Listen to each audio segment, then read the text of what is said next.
આપણે પ્રાર્થનામાં નમીએ. અમને પ્રેમ કરનાર, અમારા પાપોની માફી આપનાર, અમારી પ્રાર્થનાઓ સાંભળનાર અને એનો જવાબ આપનાર અમારા જીવતા પ્રભુ ઈસુ ખ્રિસ્ત, આજના દિવસની ભેટને માટે તમારો આભાર માનીએ છીએ. અને પ્રભુ વિશેષ તમારો આભાર માનીએ છીએ કે આજે પૃથ્વી ઉપર કેટલા બધા લોકો ભૂખ્યા અને તરસ્યા મરી રહ્યા છે. ત્યારે પ્રભુ તમે અમને કેટલો સરસ મોર્નિંગ બ્રેકફાસ્ટ આપ્યો. પ્રભુજી, બધું તમે જે આપ્યું છે અમારા પૃથ્વી પરના જીવનને માટે તમારો ખૂબ જ આભાર, ખૂબ જ આભાર. પ્રભુ, મારી પ્રાર્થના અને વિનંતી છે કે આજના મનનને તમે કોઈક જુદી જ રીતે, ખાસ રીતે આશીર્વાદિત કરજો. કે પ્રભુ, જે હેતુસર પ્રભુજી તમે આ પૃથ્વી ઉપર નદીઓ બનાવી, સરોવરો બનાવ્યા, ઓ પિતાજી, જે હેતુસર તમે કૂવાઓ બનાવ્યા, જે હેતુસર ઝરણાઓ બનાવ્યા, એ જે હેતુસર પ્રભુ તમે અમને બનાવ્યા અને બચાવ્યા, એ તમારા ઈરાદાઓ પ્રભુ અમારામાં પૂરા થાય. ન્યાયકાળના દિવસે જ્યારે તમારી આગળ અમે ઊભા રહીએ ત્યારે અમારે શરમાવાનું કે ગભરાવાનું કોઈ કારણ ના રહે.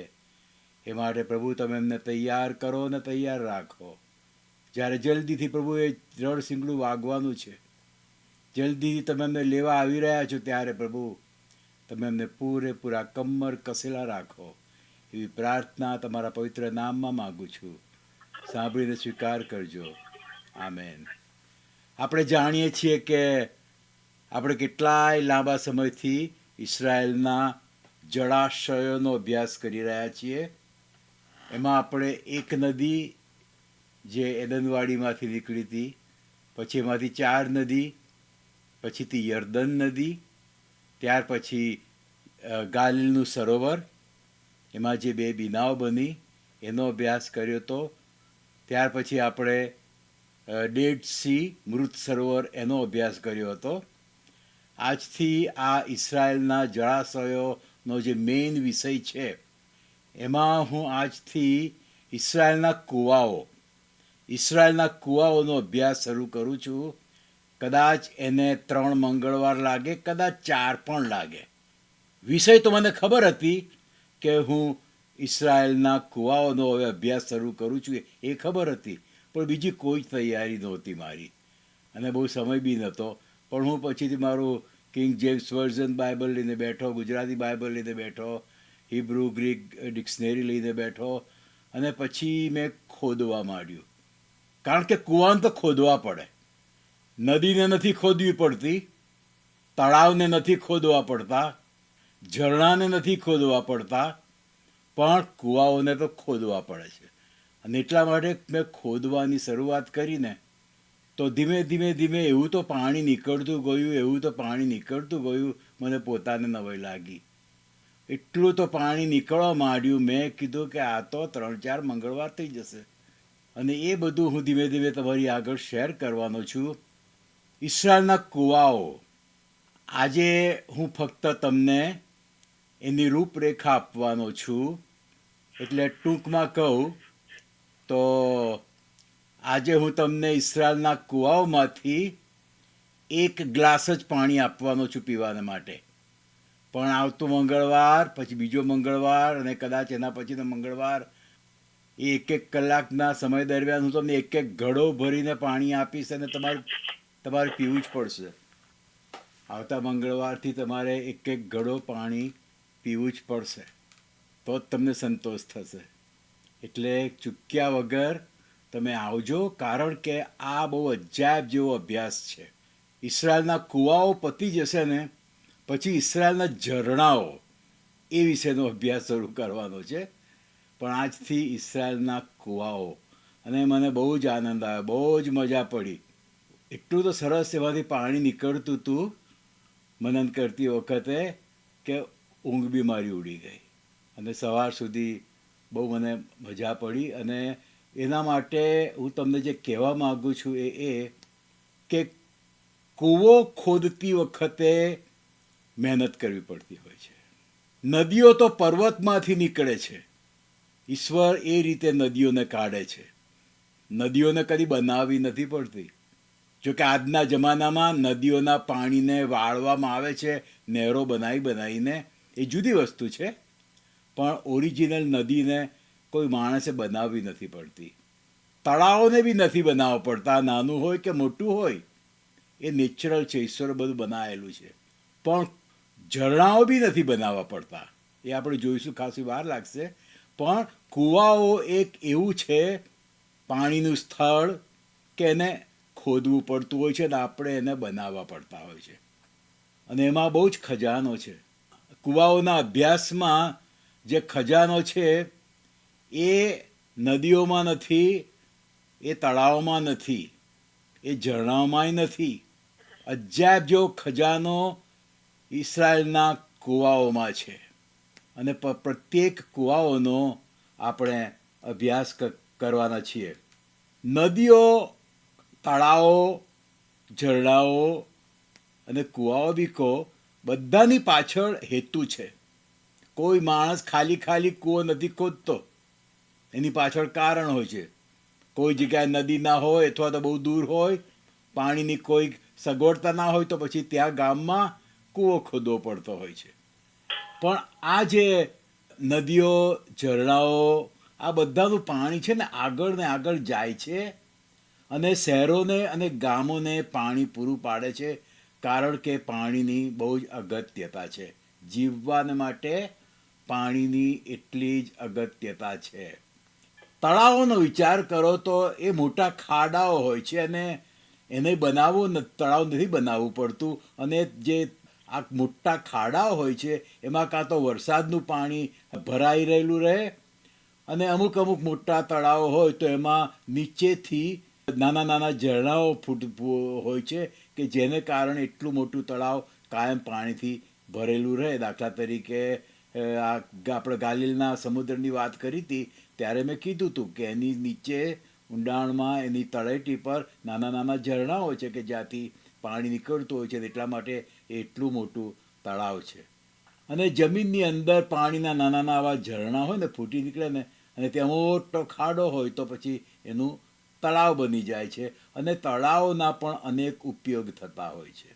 પ્રાણીઓ ત્યાં પાણી પીવા આવે, નદીઓની ત્યાંય પ્રાણીઓ આવે, લોકો ત્યાં આગળ પાણી ભરવાને માટે આવે, ઘેર લઈ જાય, લોકો કપડાં ધોવાને માટે બી ત્યાં આગળ આવતા હોય છે. એમ પાણી, તળાવના પાણીનો અનેક રીતે ઉપયોગ થાય છે. કૂવાઓ ખોદવા પડતા હોય છે, મહેનત માગી લે છે. કૂવાઓનું પાણી મેળવવાને માટે કૂવાઓ ખોદવા પડતા હોય છે અને એને માટે મહેનત માગી લે છે. આલુ ફાલુ માણસોના કામ નહીં. અને એટલા જ માટે ખ્રિસ્તી જીવનમાં કૂવાઓની જે અગત્યતા છે ને એ આપણે જોવાના છીએ. ઘણીવાર કૂવો ખોદતી વખતે અમુક ઊંડાઈ સુધી જાય અને પછી એમને પાણી મળી આવે છે અને પાણી નીકળે છે. પણ મોટા ભાગે બહુ ઊંડે સુધી જવું પડતું હોય છે ખોદતા ખોદતા, અને પછીથી એનું પાણી નીકળતું હોય છે. જોકે અત્યારે તો કૂવાઓ ખોદવા માટેના ખાસ સાધનો હોય છે કે જેનો ઉપયોગ કરવામાં આવે, અને પછીથી એ સાધનો, એ મશીનો જમીનમાં જાય અને ત્યાંથી પાણી નીકળે અને ત્યાં આગળ કૂવો થઈ જાય. પણ પહેલાંના જમાનામાં તો સખત મહેનત કરવી પડે અને ખોદવું પડે, ત્યારે એમને કૂવો થાય અને ત્યારે એનું પાણી ગામના લોકો એના ઉપયોગ માટે લે. ઈસરાયલમાં ઘણી નદીઓ છે, પણ પ્રભુ ઈસુએ એમાંનું કોઈ પણ પાણી પીધું હોય ને, કોઈ બી નદીનું, એ વિશે કશો ઉલ્લેખ છે જ નહીં. પ્રભુ ઈસુ અને એના શિષ્યો ચાલતા ચાલતા કેટલું બધી જગ્યાએ જતા હતા. એટલે શક્ય છે કે જરૂર પડતી હશે ત્યારે એ લોકો એ નદીઓનું પાણી પીતા હશે. ઘણીવાર વિચાર કરું છું કે એ ટાઈમે તો પાણીની બોટલો નહોતી. જો કે પેલી મશક બનાવવામાં આવતી હતી અને એમાં પાણી ભરવામાં આવતું, પણ અત્યારની જેમ પાણીની સગવડતા એ ટાઈમે હતી નહીં. અને પ્રભુ ઈસુના શિષ્યો તો કેટલું બધું ચાલતા હતા. એટલે એ પણ કદાચ નદીઓમાંથી એમણે પીધું હશે એવી શક્યતા છે, પણ બાઇબલમાં લખ્યું નથી એ વિશે કે કોઈ નદીમાંથી એમણે પાણી પીધું હોય. પછી યર્દન નદી વિશે આપણે કેટલો બધો લાંબો અભ્યાસ કર્યો, અને યર્દનની નદીની બી કેટલી બધી વાતો છે બાઇબલની અંદર. પણ એ નદીનું પાણી બી પ્રભુ ઈસુએ પીધું હોય ને એનો કોઈ ઉલ્લેખ નથી, કશો જ ઉલ્લેખ નથી. હું માનું છું ત્યાં સુધી એક કે બીજા સમયે કદાચ એ પાણી એમણે ને એના શિષ્યોએ પીધું હશે, જુદી જુદી જગ્યાએ જતા હતા ત્યારે શક્ય, પણ બાઇબલમાં નથી લખ્યું એટલે છાતી ઠોકીને કહી ના શકાય. પણ એમણે એટલી બધી લાવી મુસાફરીમાં, ચાલતા ચાલતા જવાની મુસાફરીમાં શક્ય છે કે કદાચ યર્દનનું પાણી પણ પીધું હશે. પણ હું જે કહેવા માગું છું એ કે લખ્યું નથી બાઇબલમાં, એ વિશે કશું જ લખ્યું નથી. પછી આપણે ગાલિલના સરોવરનો અભ્યાસ કર્યો હતો. ત્યાં એમણે કેટલો બધો સમય ગાળ્યો છે પ્રભુ ઈસુએ કે ના પૂછો વાત. બહુ બધું એમની કારકિર્દીનો ઘણો બધો સમય એમણે ગાલિલના સમુદ્ર પાસે ગાળ્યો છે. પણ એમણે ગાલિલના સમુદ્રનું પાણી બી કદી પીધું હોય ને એનો ઉલ્લેખ નથી, જરાય ઉલ્લેખ નથી. તો નદીઓમાંથી પીધું હશે કદાચ, એમણે કદાચ ગાલિલના સમુદ્રમાંથી, સરોવરમાંથી બી પીધું હશે, શક્યતાઓ છે. પણ કેમ એવો કશાનો ઉલ્લેખ નથી કે આવી જગ્યાઓથી એમણે પાણી પીધું. પરંતુ ધ્યાનથી સાંભળજો, જ્યારે એમણે કૂવાનું પાણી પીધું ત્યારે એની નોંધ બાઇબલમાં છે. એમણે કૂવામાંથી પાણી પીધું એની નોંધ બાઇબલમાં છે. એટલે વિચાર કરો કે કૂવાની કેટલી અગત્યતા બાઇબલમાં બતાવવામાં આવી છે. કે એમણે કૂવામાંથી પીધું તો એની નોંધ બાઇબલની અંદર લેવામાં આવી છે. એટલું જ નહીં, પણ એમણે કૂવાના પાણી વિશે લાંબુ વર્ણન પોતે કર્યું છે. એમના પોતાના શબ્દોમાં એમણે કર્યું છે. અને એમણે એ કૂવાનું પાણી એક બાઈને પીવડાવ્યું, પોતે તો પીધું. ખ્યાલ આવી ગયો તમને હું શું કહેવા માગું છું? પોતે તો પીધું, પણ પેલી સમરૂની સ્ત્રીને પીવડાવ્યું ને એના વિશે વાત કરી. પણ પછી એની સાથે સાથે એમણે કૂવાના પાણીનો ઉદાહરણ આપીને કેટલી ગજબની સુવાર્તા ફેલાવી, કેટલી ગજબની. એ કૂવાના પાણીનું વર્ણન કરીને એમણે એક વ્યભિચારી સ્ત્રીના જીવનને એવું બદલી નાખ્યું કે એ બાઈ મિશનરી બની ગઈ. આ ક્યાં થયું? કૂવા આગળ, કોઈ નદી આગળ નહીં. હા, યર્દન નદીમાં બાપ્તિસ્મા થતા હતા, પણ આના જેવો કૂવા જેવો બનાવ કોઈ નદી આગળ ઈસુએ કર્યો નથી. આ કૂવાનો કેટલો ગજબ એમણે ઉપયોગ કરીને એક સ્ત્રીનું જીવન બદલી નાખ્યું કે એના પેટમાંથી બીજો કૂવો ના નીકળ્યો, પણ જીવતા પાણીની નદીઓ વહેવા લાગી. બોલો, એ બાયના પેટમાંથી કહે છે કે જીવનના પાણીની નદીઓ વહેવા લાગી. અને પ્રભુ ઈસુએ કીધું કે આ પાણી પીશ તો બીજી વાર તને તરસ લાગશે, પણ હું જે આપીશ ને પાણી, એ તું પીશ ને તો તને કદી તરસ નહીં લાગે. આ કૂવાની વાત અને આ કૂવાની જગ્યાએ કેવું અજાયબ જેવું કામ પ્રભુ ઈસુએ કર્યું. કૂવો જ્યારે ખોદવામાં આવે છે, મેં કીધું શરૂઆતમાં એમ, આજે હું ફક્ત તમને રૂપરેખા જ આપું છું, પછીથી દરેક વિશે આપણે ઊંડાણમાં જઈશું. કૂવો ખોદવામાં આવે છે ત્યારે એ તો ફ્લેટ જમીન જ હોય છે, આપણે જે બધા હોય છે એમ જ. પણ પછી એને ખોદવામાં આવે છે ત્યારે શું નીકળે છે? ધૂળ નીકળે છે. ધૂળ નીકળે છે. જ્યારે કૂવો ખોદવાની શરૂઆત થાય છે ત્યારે ધૂળ નીકળે છે. અને તમે ખોદ્યા જ કરો. અત્યારના મશીનો છે, જુદી વસ્તુ છે, પણ આ તો પહેલાંના જમાનાની વાત છે. હા, ખોદ્યા જ કરો, પણ શું નીકળે? ધૂળ જ નીકળે. કૂવાને માટે, કૂવો ખોદવાને માટે ખોદ્યા જ કરો, પણ ધૂળ જ નીકળે. અને એ તો સાથે સાથે, એ તો શું, પણ એની સાથે સાથે પથરાય નીકળે. નાના મોટા કેટલાય પથરા નીકળે, એને અલગ કરવા પડે, બહાર કાઢવા પડે. કૂવો ખોદતી વખતે ધૂળ નીકળે, પથરા નીકળે, અને એ બધું કાઢી નાખવામાં આવે. ઊંડે સુધી જાય ને ત્યારે શું નીકળે? પાણી નીકળે. વાવ, પ્રેઝ ધ લોર્ડ. ઊંડે સુધી જાય ને, ધૂળ કાઢતા, પથરા કાઢતા તારે પાણી નીકળે. જોઈએ છે તમારે તમારા પેટમાંથી આવું નીકળે કંઈક? ધૂળને દૂર કરો તમારા જીવનમાંથી, પથરાને દૂર કરો તમારા જીવનમાંથી. તો એમાંથી પછીથી ઊંડે જશો ને તો પાણી નીકળશે, અને એ પાણી તમને તો તૃપ્ત કરશે, પણ બીજા કેટલાયને તૃપ્ત કરશે. કૂવો ખોદવો એ સહેલી વાત નથી, મહેનત માગી લે છે. અને એ જ રીતે જીવનના પાણીનો કૂવો આપણે ખોદવો હોય આપણા જીવનમાં, તો એને માટે મહેનત કરવી પડે છે, સહેલી વાત નથી. કૂવો ખોદવો અઘરો છે, જીવનનું પાણી કાઢવું અઘરું છે, કારણ કે અત્યારના આપણા પૃથ્વી પરના જીવનમાં શું હોય છે? ધૂળ અને પથરા ઠેર ઠેર જોવા મળે છે. આપણે કેટલી વાર આપણા જીવનમાંથી ધૂળ કાઢીએ છીએ? હા, કેટલી વાર પથરા કાઢીએ છીએ? આવી જાય છે, કંઈક ને કંઈક રીતે ધૂળ આવી જાય છે, પથરા આવી જાય છે, અને એ કૂવાને ઉપર નેગેટિવ માઠી અસર કરી જાય છે. એટલે ખ્યાલમાં રાખજો આ મુદ્દો, કે નદી માટે મહેનત નથી કરવી પડતી, તળાવ માટે મહેનત નથી કરવી પડતી, ઝરણા માટે નથી મહેનત કરવી પડતી, પણ કૂવાને માટે મહેનત કરવી પડતી હોય છે. અને એટલા જ માટે ઈશ્વરે કૂવાનો દાખલો આપીને, એના પાણીનો દાખલો આપીને સુવાર્તાની વાત કરવાની એમણે કીધી. અને આપણે પણ એ જ બાબત ખ્યાલમાં રાખીએ, એ જ બાબત ખ્યાલમાં રાખીએ.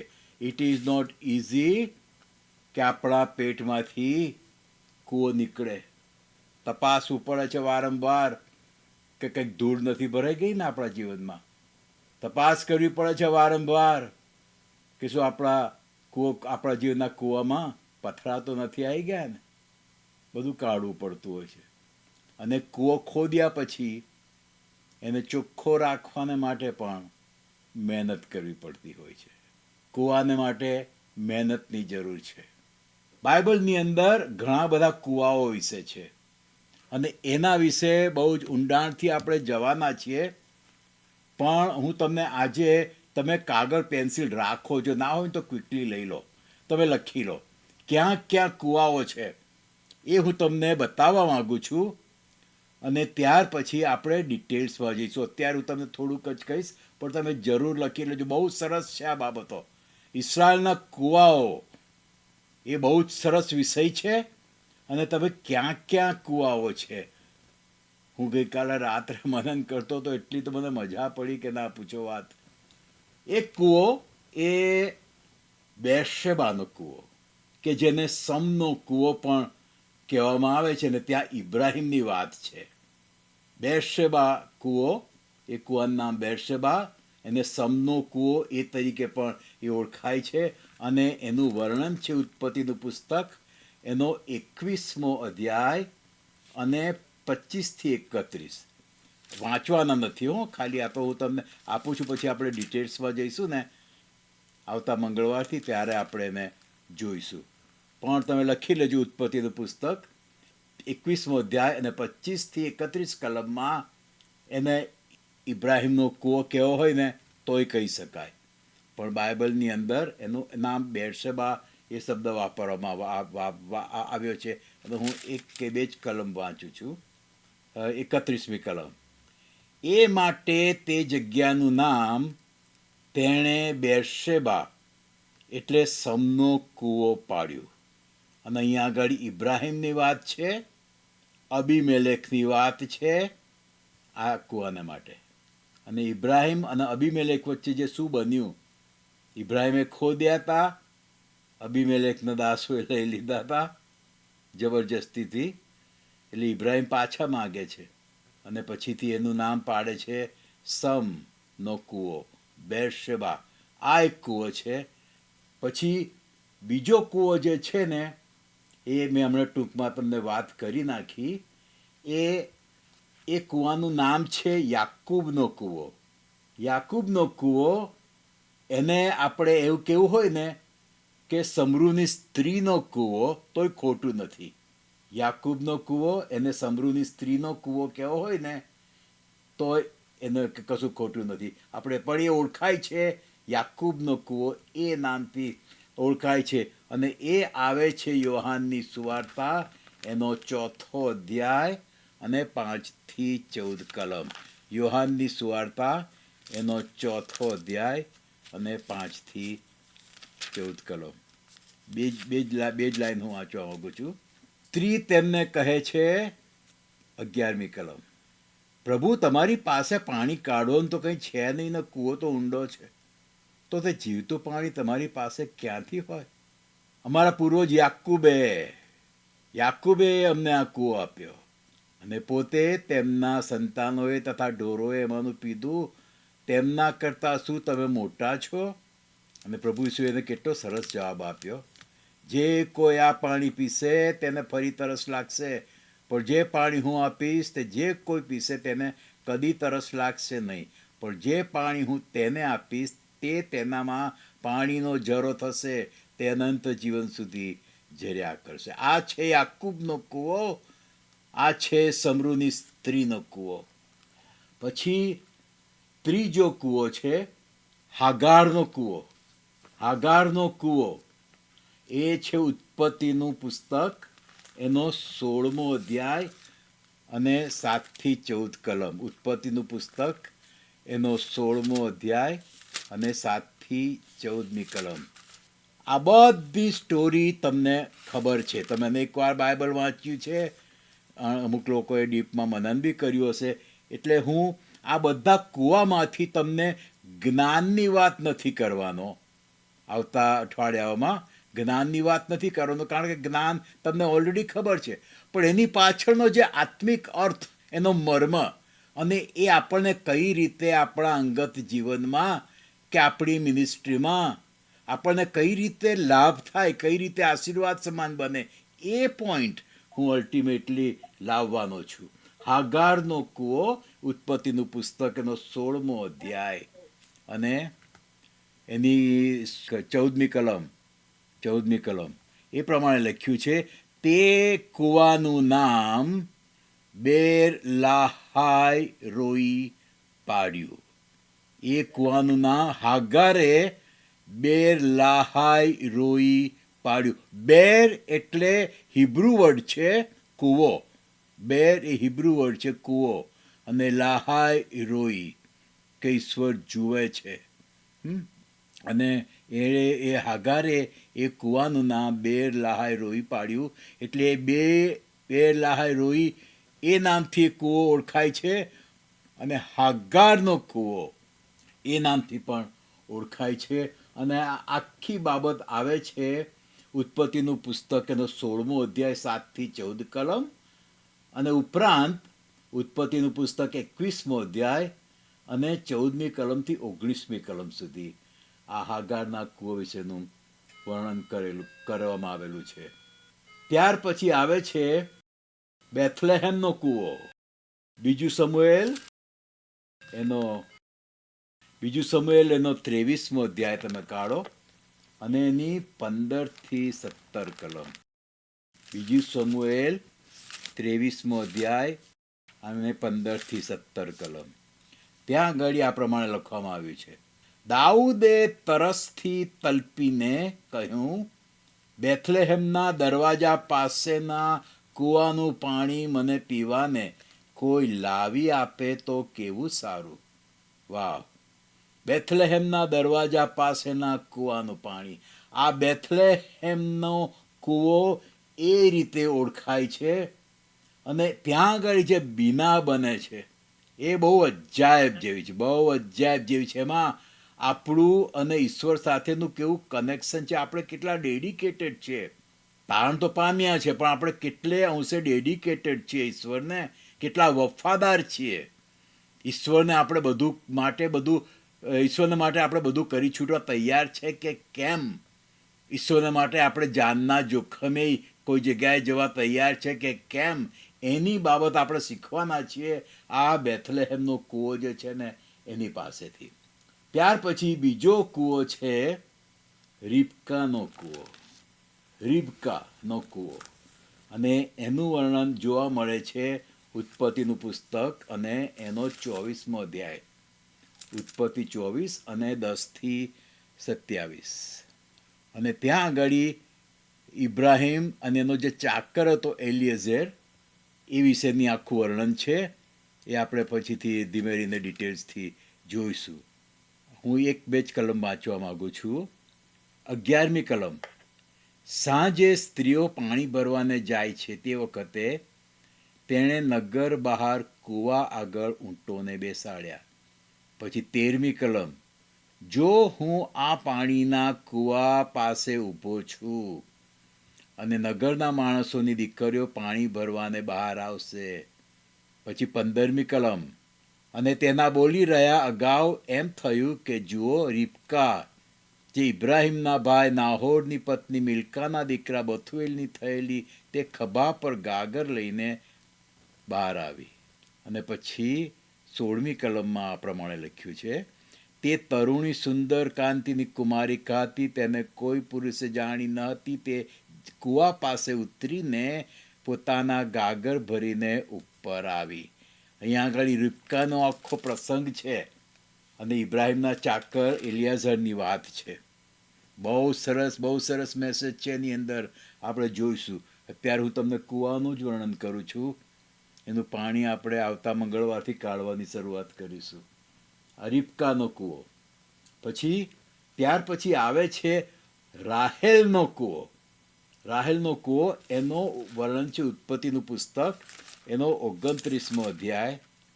ઉત્પત્તિનું પુસ્તક એનો 29મો અધ્યાય અને 1-12 કલમ એના વિશે છે, પણ આપણે મેં કીધું એમ અત્યારે આપણે વાંચતા નથી. 29મી કલમ એની બીજી કલમ જુઓ. 29મો અધ્યાય બીજી કલમ. તેણે જોયું તો જુઓ, ખેતરમાં એક કૂવો હતો. ખેતરમાં એક કૂવો હતો. પછીથી તમે આવો, કઈ કલમ છે? 9મી કલમ. 9મી કલમ. તે તેઓની સાથે બોલતો હતો એટલામાં રાહેલના કૂવાની વાત છે. એટલામાં રાહેલ પોતાના પિતાના ઘેટા લઈને આવી, કેમ કે તે તેઓને સાચવતી હતી. કેટલું સરસ અહીંયા આગળ લખ્યું છે. રાહેલ એના પિતાના ઘેટા લઈને આવી, કેમ કે તે તેઓને સાચવતી હતી. હું મારી જાતને પૂછું છું અને હું તમને બી પૂછું છું કે આપણે આપણા બાપ યહોવા દેવના ઘેટાઓને સાચવીએ છીએ? કમ ઓન, આપણે આપણા આકાશવાસી બાપના ઘેટાઓને સાચવીએ છીએ? આપણે આપણા આકાશવાસી બાપના ઘેટાઓને પાણી આપીએ છીએ? કેટલો સરસ અજાયબ જેવી બાબત અહીંયા આગળ લખવામાં આવેલી છે કે ઘેટા લઈને આવી, કેમ કે તે તેઓને સાચવતી હતી. બીજી એની બહેનો, કેટલી બધી બહેનો હતી, પણ રાહેલ એકલીને માટે લખવામાં આવ્યું છે કે છે એના બાપના ઘેટાઓને સાચવતી હતી. અને અહીંયા આગળ આપણે જોવાના છીએ ઊંડાણથી, બહુ ઊંડો કૂવો છે આ ખોદવાનો છે કે આપણે આટલા વિશ્વાસુ છીએ આપણા બાપને, આકાશવાસી બાપને. ગમે તે સમયે, સવાર હોય, બપોર, સાંજ હોય, ગમે તે સમયે આપણા આકાશવાસી બાપના ઘેટાઓને આ પાણીની, આત્મિક ફૂડની, આત્મિક પાણીની જરૂર હોય તો શું આપણે એમને સાચવીએ છીએ, પીવડાવીએ છીએ? 10મી કલમ. એમ થયું કે યાકૂબે તેના મામા લાબાનની દીકરી રાહેલને તથા તેના મામા લાબાનના ઘેટાને જોયા. ત્યારે યાકૂબે પાસે આવીને કૂવાના મોં પરથી પથ્થર ગબડાવ્યો અને તેના મામા લાબાનના ઘેટાને પાણી પાયું. અને યાકૂબ રાહેલને ચૂમીને પોખ મૂકીને રડ્યો. અહીંયા શરૂઆત થાય છે રાહેલ અને યાકૂબના પ્રેમની કહાની. સુનો સુનો એ દુનિયા વાલો, याकूब और राहेल की ये प्रेम कहानी બહુ સરસ છે. અહીંયા આગળ એ આપણે જોવાના છે. પ્રેમ કર્યો પણ ચૂમીને રાહેલને ચુંબન કર્યું છે અને પછી પાછો રડ્યો બી છે. પછી છેલ્લી 12મી કલમના અંતમાં શું લખ્યું છે? રાહેલે દોડીને પોતાના પિતાને ખબર આપી. જો રાહેલનું એના બાપ સાથેનું કનેક્શન, જો આ રાહેલનું એના બાપ સાથેનો પિતા અને બાળક તરીકેનો સંબંધ આપણો કેવો છે? આપણા પિતા, આકાશવાસી પિતા સાથેનો સંબંધ કેવો છે? કોઈની ઓળખાણ આપણે આપીએ છીએ આકાશમાંના બાપની? આ રાહેલે કર્યું. કેટલી સરસ સુવાર્તિક બાઈ છે આ રાહેલ. કેટલું સરસ એ ઘેટાને પાણી આપનાર, સાચવનાર એવી છે આ રાહેલ. યાકૂબ પછી પ્રેમમાં પડ્યો જ ને. આ છે રાહેલનો કૂવો. ત્યાર પછી આપણે જોઈએ સિપોરાનો કૂવો. સિપ્પોરા મૂસાની જે પત્ની હતી એ નિર્ગમનની પુસ્તક એનો 2 અધ્યાય, નિર્ગમન 2:15-21, નિર્ગમન 2:15-21. એને સિપ્પોરાનો કૂવો બી કહી શકાય, અને આપણે જો એને મૂસાનો કૂવો એવું કેવું હોય ને તો એ પણ કહી શકાય, કારણ કે આ કૂવાની સાથે સિપ્પોરા અને મૂસાને બંનેને કનેક્શન છે. એટલા માટે 2 અધ્યાય અને એની 15મી કલમમાં આ પ્રમાણે લખ્યું છે: ફારૂને એ વાત સાંભળી ત્યારે તેણે મૂસાને મારી નાખવાને શોધ્યો, પણ મૂસા ફારૂનની આગળથી નાસીને મિદ્યાન દેશમાં જઈ રહ્યો અને તે એક કૂવા પાસે બેઠો. ક્યાં બેઠો? કૂવા પાસે. અને પછી આગળની સ્ટોરી તમને આખી ખબર છે. ક્યાં શરૂઆત થઈ? ક્યાં થઈ આ મૂસાની આ જગ્યાએથી? એની એક 40 વર્ષનો થઈ ગયો હતો, અને 40થી 80 વર્ષનો થયો ત્યાં સુધીનો 40 વર્ષનો એનો જીવનગાળો, એની શરૂઆત થઈ આ કૂવા પાસે. કે છે કે આ એક કૂવા પાસે બેઠો. કેમ ભાઈ બીજી કોઈ જગ્યાએ ના બેસે? કૂવા પાસે બેઠો કારણ કે અરણ્ય હતું, એકદમ ડ્રાય એરિયા હતો, અને ત્યાં પણ કૂવો ખોદેલો હતો, અને એવી ડ્રાય જગ્યા હતી ને તોય એ કૂવામાંથી પાણી નીકળ્યું હતું. પાણીવાળો એ કૂવો હતો, અને ત્યાં આગળ મૂસા બેઠો. એ બિચારો હતો, થાકેલો હતો, તરસ્યો હતો, એ કૂવા પાસે બેઠો. કારણ કે કૂવા પાસે એની આ બીજી જિંદગીની શરૂઆત થઈ, અને કૂવા પાસે એની તરસ છીપાઈ, અને કૂવા પાસે એને સિપ્પોરાની ઓળખાણ થઈ. ત્યાંથી મૂસાનું આ એક બીજું જીવન, 40 વર્ષથી 80 વર્ષ સુધીનું જીવન, અહીંયા આગળથી એની શરૂઆત થાય છે. પછી તમે આવો, બીજો એક કૂવો છે ઈસાકનો કૂવો. અને ઈસાકના તો છે ને ઘણા બધા કૂવાઓ છે, અને કૂવાઓના હું તમને નામ આપું, અને આમાંથી અઢળક ધન છે, અઢળક ધન છે આ ઈસાકના કૂવાઓમાં. ઉત્પત્તિનું પુસ્તક કાઢો અને એનો 26મો અધ્યાય, ઉત્પત્તિ 26 અને એનો 25-33 કલમમાં, 1-2 કલમ જ વાંચું છું. હા, 26મો અધ્યાય અને એની 32મી કલમ, તો 32 અને 33 કલમ વાંચું છું. તે જ દિવસે એમ થયું કે ઈસાકના દાસોએ જે કૂવો ખોદ્યો હતો તે વિશે તેઓએ આવીને કહ્યું, અમને પાણી જડ્યું છે. ખોદ્યો કૂવો અને પછી કહે છે અમને પાણી જડ્યું છે. અને તેણે તેને શિબા નામ આપ્યું. ઈસાકે આ કૂવાનું નામ શિબા આપ્યું, કારણ કે જે આખો વિસ્તાર હતો એ બેરશેબાનો વિસ્તાર હતો, બેરશેબાનું નગર હતું. એટલે અહીંયા આગળ ઈસાક આ કૂવાનું નામ આપે છે શિબા. માટે આજ સુધી તે નગરનું નામ બેરશેબા કહેવાય છે. આના કારણે એ જગ્યાનું નામ પછી પડ્યું બેરશેબા.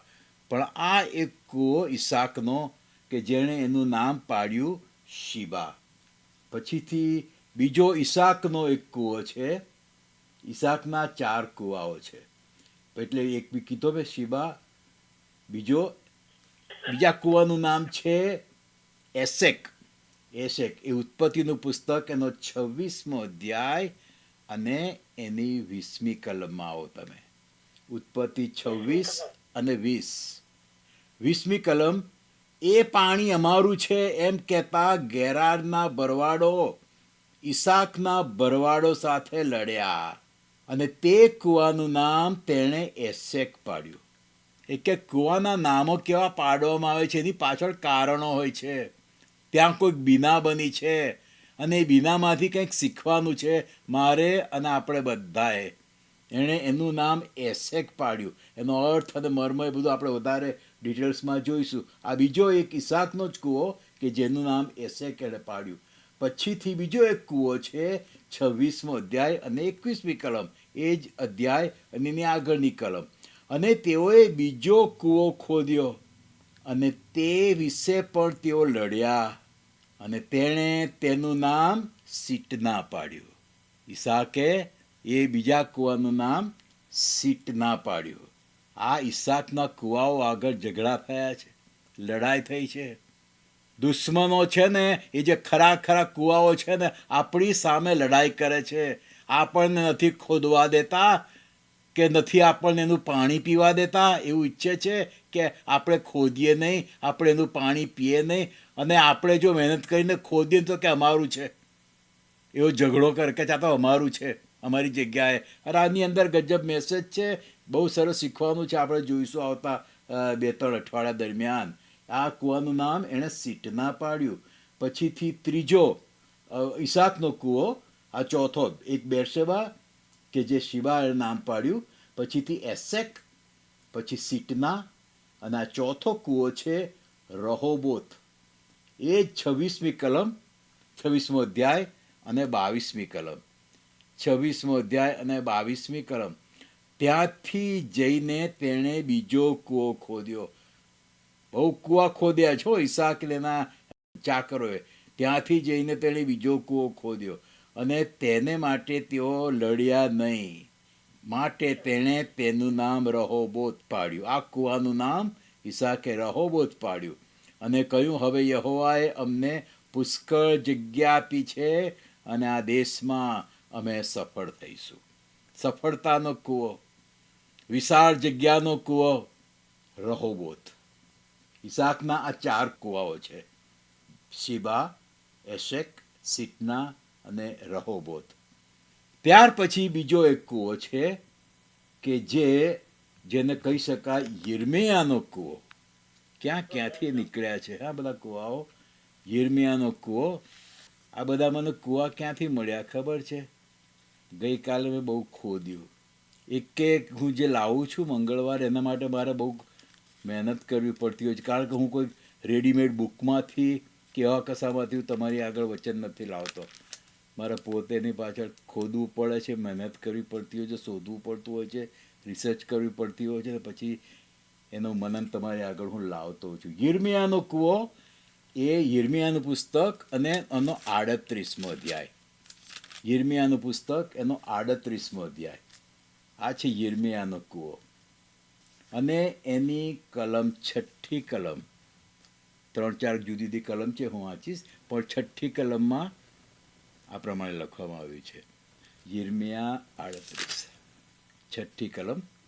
ત્યારે તેઓએ યિર્મયાને પકડીને રાજાના પુત્ર મલ્કિયાના ચોકી નીચેના ટાંકામાં નાખ્યો. અહીંયા આગળ કૂવાને માટે ટાંકામાં નાખ્યો એવો શબ્દ વાપરવામાં આવે છે. યિર્મયાને કૂવામાં નાખ્યો, પણ એના માટે ટાંકામાં નાખ્યો એવો શબ્દ, કારણ કે એમાં પાણી નહોતું. એ ખાલી કૂવો હતો, પણ નીચે કાદવ હતો, પાણી નહોતું. ખબર સુકાઈ ગયું હશે કોઈ કારણોસર, પણ એનો કાદવ હતો, એટલે એના માટે કૂવો શબ્દ નથી વાપર્યો, પણ ટાંકામાં નાખ્યો. પછી લખ્યું છે, તેઓએ યિર્મયાને દોરડા બાંધીને તેમાં ઉતાર્યો. તે ટાંકામાં પાણી ન હતું, મેં કીધું ને એમાં પાણી ન હતું, પણ કાદવ હતો, અને યિર્મયા કાદવમાં કડી ગયો. વિચારો, જોયું ઈશ્વરનું કામ કરતાં કરતાં કેવું રિસ્ક લેવું પડે છે, કેવું સહન કરવું પડે છે. ઈશ્વર જે કંઈ કહે છે ને આપણને, એ કરવું પડતું હોય છે, કહેવું પડતું હોય છે, પછી એનું ગમે તેવું દુઃખદ પરિણામ આવે આપણા માટે. પણ યિર્મયાને કેવું કર્યું, આખો અધ્યાય વાંચે, 38મો અધ્યાય, 37મો અધ્યાય, બધું ત્યારે આપણને ખ્યાલ આવે છે કે કેમ બિચારાને આ જાતની યાતનામાંથી પસાર થવું પડ્યું. યિર્મયા કાદવમાં કડી ગયો. આ છે યિર્મયાનો કૂવો. હવે તમે 10મી કલમમાં આવો, એ જ અધ્યાય અને એની 10મી કલમ. ત્યારે રાજાએ હબસી એબેદ મેલેકને આજ્ઞા આપી, તું અહીંથી તારી સાથે 30 માણસને લઈને યિર્મયા પ્રબોધક મરી જાય પહેલાં તેને ટાંકામાંથી, એટલે કે પાણી વગરના કૂવામાંથી બહાર કાઢી લાવ. અને ત્યાર પછી 11મી કલમ. એબેદ મેલેક પોતાની સાથે તે માણસોને લઈને રાજમહેલના ભંડારની નીચે ગયો, અને ત્યાંથી જૂના ફાડ્યા લુગડા અને જૂના સડેલા ચિથરા લીધા, અને એનો દોરડું બાંધીને તે યિર્મયાની પાસે ટાંકામાં ઉતાર્યા. કપડાં ફાડી ફાડીને મોટું દોરડું બનાવ્યું યિર્મયાને બહાર કાઢવાના માટે, અને દોરડું એ ટાંકામાં એક કૂવામાં નાખ્યું. અને 13મી કલમ, પછી તેઓ યિર્મયાને દોરડા વડે ઉપર ખેંચી કાઢ્યો અને ટાંકામાંથી તેને બહાર લાવ્યા. તેઓએ યિર્મયાને દોરડા વડે ઉપર ખેંચી કાઢ્યો અને ટાંકામાંથી તેને બહાર લાવ્યા. એટલે યિર્મયાને બી કૂવામાં ફેંકી દીધેલો. પેલા અંદર આપણે પાણીની વાત કરી, હા, અહીંયા તો બિચારાને કૂવામાં ફેંકી દીધો, કાદવવાળા કૂવામાં. આ છે યિર્મયાનો કૂવો. ત્યાર પછી બીજો એક કૂવો છે યુસફનો કૂવો. યુસફનો કૂવો એ તો ઉત્પત્તિનું પુસ્તક એના 37મા અધ્યાયમાં આવો. ઉત્પત્તિ 37 અને એની 22 અને 24મી કલમ હું વાંચું છું. 22મી કલમ, તેઓના હાથમાંથી તેને છોડાવીને તેના પિતાને સોંપવા માટે રૂબેને તેઓને કહ્યું, તેનું રક્ત ન વહેવડાવો, પણ રાનમાં આ જે ખાડો છે, કૂવાને માટે ખાડો શબ્દ વાપરવામાં આવ્યો છે. પેલો જેમ ટાંકો શબ્દ વાપરવામાં આવ્યો હતો, અહીંયા આગળ કૂવાને માટે ખાડો શબ્દ વાપરો. એ કંઈ ગમે તે વખત આપણે રસ્તા ઉપર ખાડા જોઈએ છે એવા નહોતો. આ તો રીસેનો કૂવો હતો. તેમાં નાખી દો ને તેના પર હાથ ન નાખો, કારણ કે ખાડો શબ્દ વાપરવામાં આવ્યો છે, કારણ કે અહીંયા પણ પાણી નહોતું. ખાલી આખો કૂવો બધું પાણી સુકાઈ ગયું હશે કે વોટેવર જે બી હોય, પણ એ બધું પાણી સુકાઈ ગયું હતું. એટલે કે છે કે અહીંયા આગળ એને ખાડામાં નાખો, કૂવામાં નાખો. ઇંગ્લિશની અંદર વાંચીએ છીએ તો વધારે ક્લેરિટી આપણને જોવા મળે છે. પછી 24મી કલમ, અને તેઓએ તેને પકડ્યો ને તેને ખાડામાં એટલે કે કૂવામાં નાખી દીધો. તે ખાડો ખાલી હતો અને તેમાં જોયું ને પાણી નહોતું. એટલા માટે એના માટે ખાડો શબ્દ વાપરવામાં આવ્યો છે. પણ એ કોઈ ખાડો નહોતો, એ તો કૂવો હતો. અને તેને ખાડામાં નાખી દીધો, કૂવામાં નાખી દીધો. કૂવો ખાલી હતો અને તેમાં પાણી નહોતું. આ છે ઇસરાયલના કૂવાઓ. અને એમાં જે પાણી છે ને એ ધન છે, ધન. અને આ ધન એવું આપણે ખોદી ખોદીને કાઢવાના છીએ કે જે આપણે ગમે ત્યારે આપણું ગગનગમન થશે ને, સ્વર્ગમાં જઈશું ને, તો એ ધન આપણે સાથે લઈ જઈ શકીશું. આ પૃથ્વી પરનું ધન, કૂવાની બહારનું ધન, એ આપણે આપણી સાથે નથી લઈ જવાના.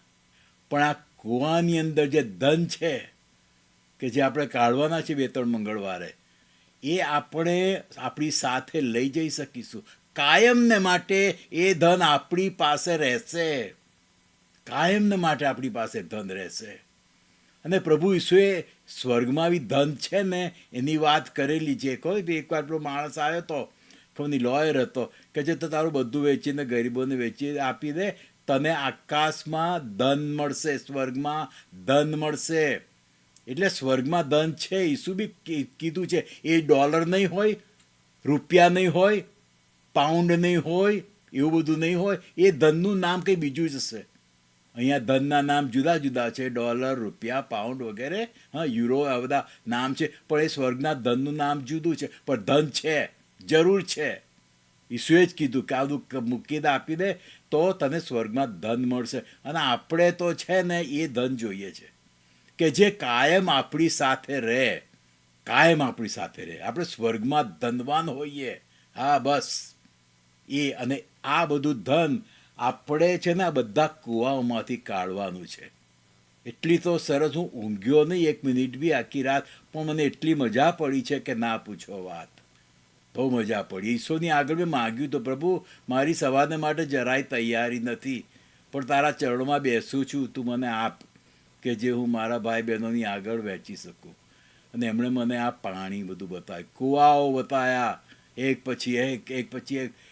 એટલા તો સરસ એની અંદર મર્મો છે, આશીર્વાદો છે, ધન છે કે જેની કોઈ સીમા નથી. અને આપણે બસ આ બધા કૂવાઓનું પાણી પીએ, આ બધા કૂવાઓનું પાણી પીએ. અને આપણે જાણે કે એવો કૂવો કેમ ના બની જઈએ કે આપણામાંથી બી બીજા લોકો પીવે. અને કૂવો ખોદવામાં આવે છે ત્યારે એની પાછળનો હેતુ શું હોય છે કે એમાંથી પાણી નીકળે. ભલે ગમે એટલું ઊંડું ઊંડું ખોદવું પડે પણ એમાંથી પાણી નીકળે અને એ પછી ગામના લોકોને એ કૂવો પાણી પૂરું પાડે. એટલા માટે કૂવો ખોદવામાં આવે છે. ખાલી ખાલી કૂવો ખોદવામાં આવતો નથી, એની પાછળ કારણ હોય છે. અને એટલા જ માટે આ બધા કૂવાઓ ખોદવામાં આવ્યા છે. અમુક જગ્યાએ ઝઘડાઈ થયા છે અને આ બધું લાગુકરણ આપણા ડે ટુ ડે લાઈફમાં છે. અને આપણે જોઈશું. અને આ મેં તમને એટલા જ માટે કીધું કે આજે હું તમને એક જ ગ્લાસ પાણી આપું છું આ કૂવાઓમાંથી. આવતા મંગળવારે એના પછીના મંગળવારે ઘડો ભરીને આપીશ તમને, અને પીજો, બરોબર પીજો. બહુ મજા પડવાની છે. પ્રભુ આપણને સહાય અને મદદ કરે આ ઇસરાયલના કૂવાઓનું ધન મેળવવાને માટે, ઇસરાયલના કૂવાનું પાણી પીવાને માટે. અને આપણે પણ એવા કૂવા ખોદનારા બનીએ. પાણી જોઈએ છે, ખોદવું પડશે, મહેનત કરવી પડશે, મજૂરી કરવી પડશે, મહેનત કરવી પડશે, ધૂળ કાઢવી પડશે, પથરા કાઢવા પડશે, ત્યારે પાણી નીકળશે અને આપણને સંતોષકારક એવું જીવન આપશે. પ્રભુ આપણા બધાની સહાય અને મદદ કરે એ જ મારી પ્રાર્થના છે. આપણે પ્રાર્થના કરીએ. અમારા જીવતા અને પ્રેમાળ પિતા, તમારો ખૂબ આભાર આ બધા કૂવાઓને માટે. તમારા પુસ્તકમાં, પવિત્ર આત્મા પ્રેરિત પુસ્તકમાં પ્રભુ કેટલા બધા કૂવાઓનું વર્ણન તમે કર્યું છે. અને પ્રભુ ત્યાં જે બીનાઓ બની એમાંથી તમે એમને કેટલું અજાયબ જેવું, કેટલું સરસ ચોખ્ખું પાણી આજે તમે એમને આપી રહ્યા છો પિતાજી, આપવાના છો. તમારો પુષ્કળ આભાર માનીએ છીએ કે પ્રભુ આ કૂવાઓ એ લોકોને માટે જ નહોતા. પ્રભુ આ 2024ની સાલમાં આ કૂવાઓ અમારા માટે છે. 2024ની સાલમાં એક કૂવાઓનું પાણી અમારા માટે છે. આ 2024ની સાલમાં એક કૂવાઓનું પાણી અમારે પીવાનું છે. અને પ્રભુ આ 2024ની સાલમાં અમારે એવો કૂવો બનવાનું છે કે જેથી અમારામાંથી એ પાણી નીકળે, બીજાઓ એનાથી તૃપ્ત થાય.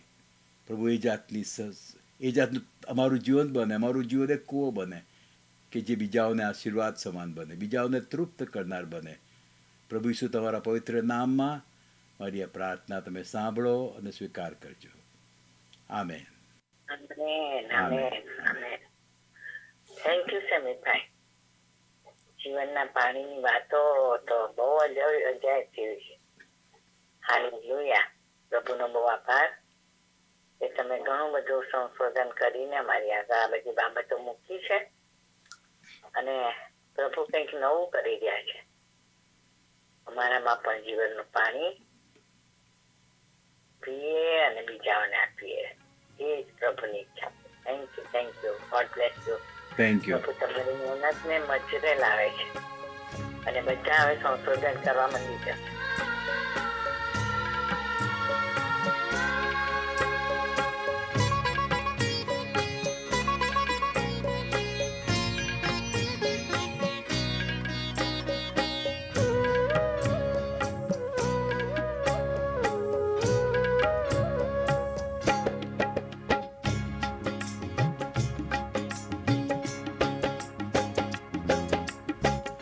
મારી ગગરી છે ખાલી ઈસુજી, આપો જીવનનું પાણી.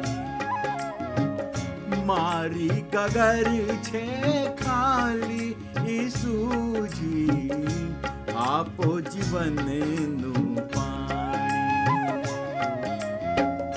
તૃષિત છું પ્રભુ, તરસે મરું, તૃષિત છું પ્રભુ, તરસે મરું. આવ્યો સુણી તમારી વાણી ઈસુજી, આપો જીવનનું પાણી. મારી ગગર છે ખાલી ઈસુજી, આપો જીવનનું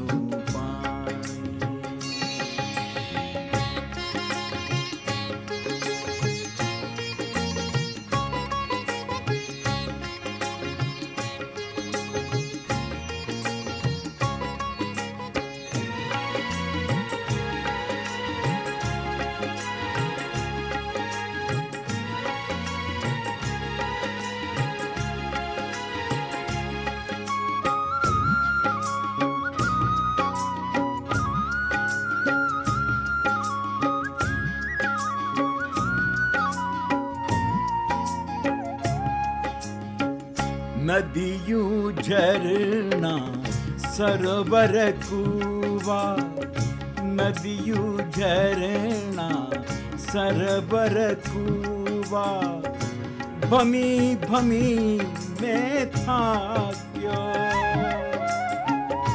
તો એ મારી તરસ छिपी ना राख्યું નવ કઈ બાકી, રાખ્યું નવ કઈ બાકી. તમારે શરણે લઈ લો ઈસુ, તમારે શરણે લઈ લો ઈસુ. મુझને પાપી જાણી ઈસુજી, આપો જીવનનું પાણી.